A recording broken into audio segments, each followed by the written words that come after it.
We're at the gateway of something truly special, the Saharan desert.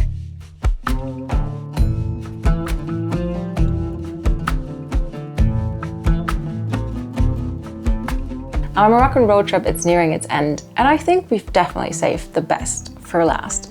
For the next 4 days, we'll be walking through the vast silence and the wide horizons of the Saharan desert.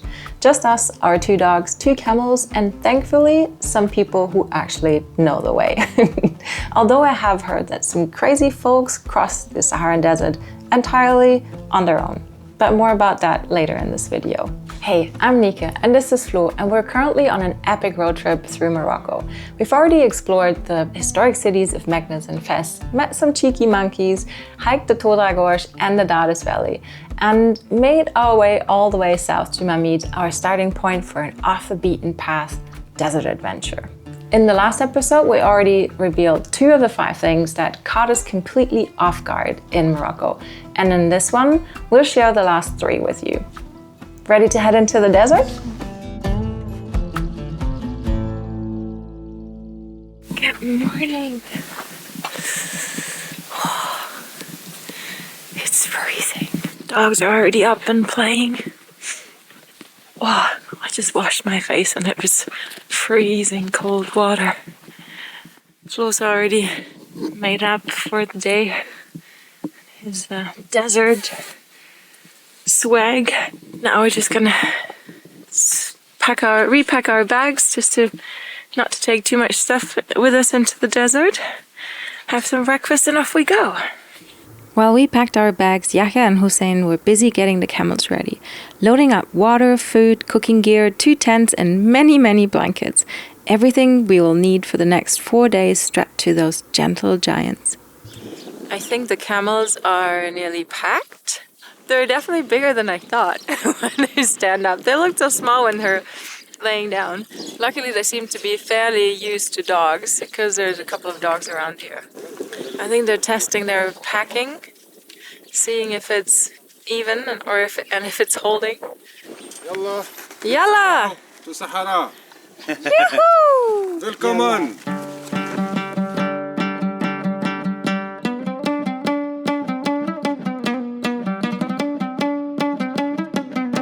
We left the camp at the edge of the Sahara, and within minutes it felt like we'd stepped off the map.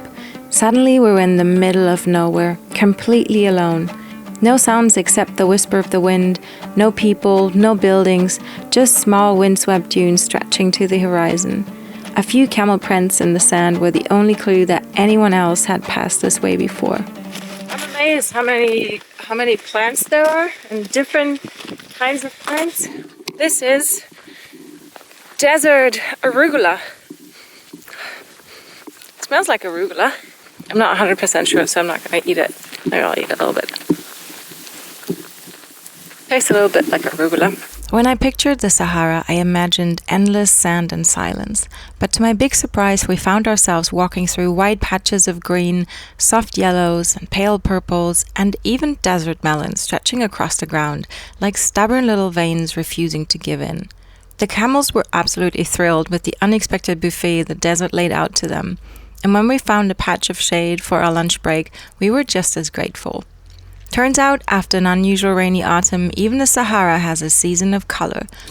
Well, it looks like Yahya and Hussein are setting up a little makeshift kitchen here in the middle of the desert.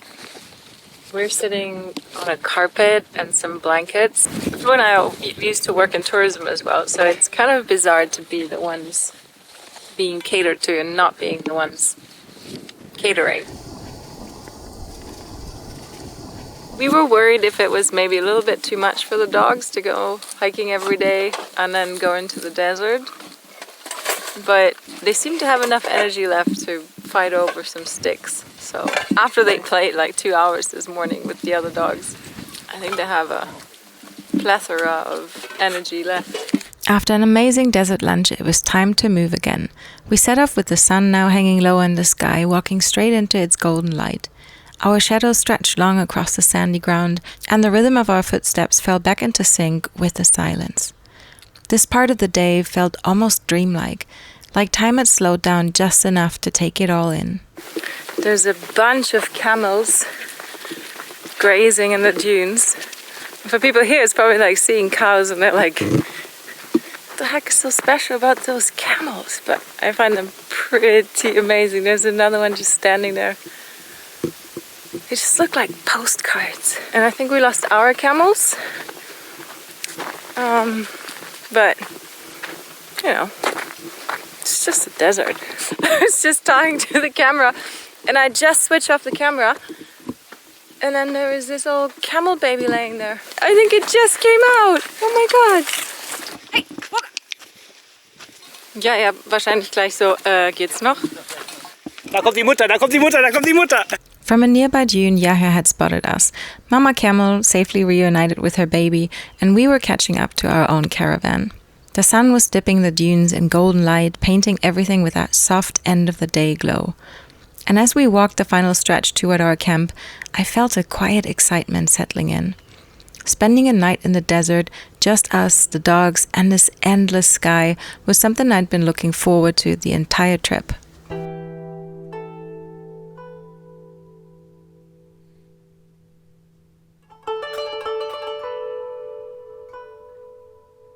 We definitely didn't walk very far today, I think, but still somehow the air and the sun felt quite tiring. We just made it now that the sun is setting. It's beautiful. The dunes and the shades. Like, you can see that the dunes have the shade on one side and the sun on the other side. The guys are just setting up the tent, which is pretty luxurious. And the camels are grazing. And I think I need to drink some water. And then enjoy the last bit of light that there is. This is a special light. We watched the sun melt into the horizon as the desert night sky unfolded above our camp, casting everything in a soft, dreamlike light. Cuddled up under a woolen blanket by the crackling fire, we began processing this first day of our desert adventure. The silence, the space, the rhythm of walking, it was already starting to shift something inside. What was the highlight? The baby camel. What was your highlight? The baby camel's mother. Yeah, do you have a favorite place in the Sahara? Yes, favorite area. Behind the big dunes where we go before. Next to the mountain, there it's still more wild. And you can cross with animals, like gazelle and a lot of animals while they still live there. No people, no cars, only camels and animals. But the desert is very big. You have a lot of space. Everywhere it's good. Yeah. Where to find the quiet and the calm silence. Overnight, the temperature had dropped below zero, and when we woke up, the camels were squatted right outside our tent like sleepy guardians of the camp. Stepping out into the crisp morning air, a strangely familiar feeling washed over me. It was like waking up in a remote anchorage, completely alone, wrapped in silence, with nothing but the horizon. Only, this time, it was sand instead of sea. Yahya and Hussein were already busy prepping the camels, and it was time to put more sand under our shoes. And we're on the move again. Second day in the desert. Can't say that we've had an early start. Everything is very relaxed. We're in this big field of sand dunes. It's really pretty. This is like how you imagine the desert to look like. And the mountains is Algeria already.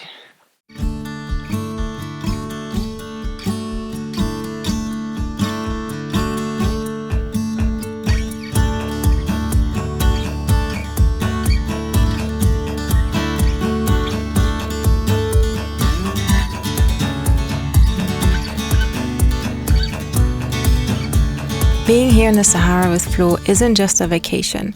This place holds incredible meaning for him, has shaped him in deep and lasting ways. For as long as he can remember, he dreamed of adventure, of faraway places, especially Africa and the desert. But for years, some fears held him back. Until in 2013, when he took a leap of faith and decided to walk through the Sahara, all by himself. No guide, no group, just the vastness of the desert and his own fears. He had to face sleeping outside and being alone in the dark and navigating through a seemingly hostile environment that could easily threaten his life in various ways. And this experience changed him. It liberated him. He saw what he was really capable of, and he discovered that what truly matters in life is surprisingly simple. Food, water, rest, and good health. Everything beyond that is luxury. My own solo sailing journey with my boat Carl shaped me in a similar way. And now walking beside Floh in the silence of the desert, I can feel our separate stories weaving together into something shared and strong. It's a quiet kind of connection, one built not on words, but on experience. We don't really have any kind of agenda. And I haven't been looking at a watch in a while. Yeah, only by the sun you can tell a little bit what time of the day it is. But it feels pretty good just not having to think about where we're going, what we're doing. We're just walking and stopping when we're supposed to stop. It feels quite liberating, actually. Second day. Everybody's a bit tired. Starting with the 4-legged little ones. I don't think everyone is tired. I think like Yahya and Hussein, they seem to be keeping up their pace. But the dogs definitely are slowing down a little bit.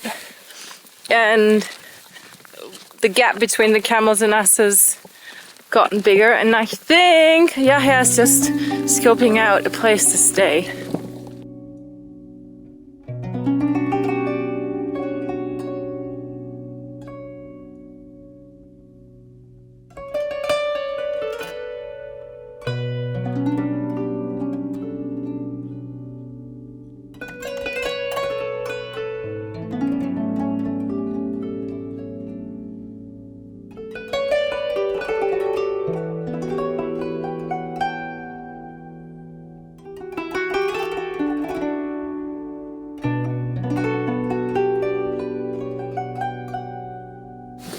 Oh, Yahya, you're in your kitchen. Yes, we are in the kitchen now to cook. And it's simple kitchen, nomad kitchen. Not too much things, but we have all what we need. To make our little desert camp under the stars even more magical, Yahya placed candles along the dune walls around us, giving the sand a deep glow. Tonight's nomad kitchen had something special on the menu. Baked bread beneath ash and sand. Hussein scooped aside a bed of warm ash and placed the dough directly on it and buried it lightly. After about 10 to 12 minutes he checked on it, poking gently to see where it still needed more cooking. It's incredible to watch how they prepare such delicious meals with just a few simple tools strapped to the camels. It makes you realize maybe it's not despite the simplicity, but because of it, that these moments feel so special. Our third day in the desert began with the same quiet rhythm of packing up camp. The dogs, now fully in desert mode, were getting quite curious about the camels, testing the limits of their new friendship. And Yahya was sharing some insight the shesh they wear. How long is yours? 12. 12 meters? 12 meters. Ah. Go up. Like this, long, to save all the information inside, in the head. Does not fly away. Yeah. And also we can use it for many things else, like to pack stuff also on the camel. Sometimes you don't have something what to do with. Use this on the whale also to get water from it. Yeah. Ah, in the well? Yeah. Oh. In summer, it's like bed on the dune. You make half and half on you. For shade? Yes, can use for everything, for many things. What's your favorite color for the shesh? Blue sky. Blue sky? Green. And green, okay. Yes. Nice. And is there different ways to wear it? Yeah, there is different ways. Like this way to protect from sunshine, from when there is a sandstorm. And in summer, you make it white like Florian who made it. It's open in the... In the face? Yeah, in the face. Then you can have air. Yeah. At first glance, the landscape of the desert feels kind of repetitive, an endless sea of sand. But like so many things in life, when you slow down and look closely, you start to notice the constant change happening beneath your feet. So sit back and take in surprise number 4 with me, the ever-changing desert floor.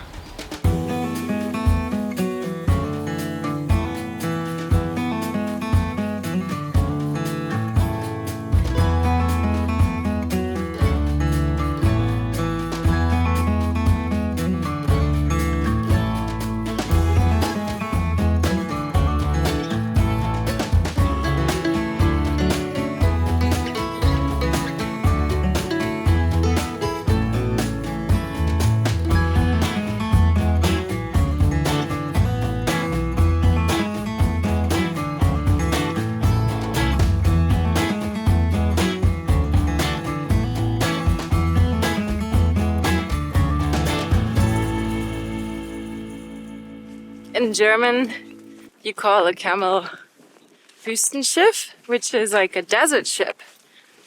And now that we're coming to an end of this little adventure, I think I can very much say that it's been similar to being on passage. There's a lot of sun. There was a fair amount of wind as well. It wasn't as choppy, but I definitely feel similarly unwashed, like on passage sometimes. It's been a fantastic trip, and I'm really grateful that Floh is taking me here, and Yahya and Hussein have been beautiful champs. They've been cooking for us all the time. They've been guiding us through this amazing landscape. I don't even know how they do it. They know all the time exactly where we are, how far it is from wherever to wherever, how long it will take. For lunchtime, they've set up these beautiful camps in the shade and cooked for us. And then at night, they set up the camp for sleeping. Yeah, it's been a very precious experience. Another thing that's similar to being on passage is that you have a lot of time to let your gaze wander along the horizon and to let your thoughts run freely. It's been really mesmerizing to be able to wake up and go on top of a dune and just sit there. And also I feel similarly tired but satisfied, like you do at the end of a passage when your skin is sun-kissed and wind-beaten, but you have the memory of a beautiful passage behind you and all those quiet moments. Now it's time to go back to, well, more or less civilization, and then tomorrow we're heading to Marrakesh, where it's gonna be slightly more busy than here, I think. But more about that next time.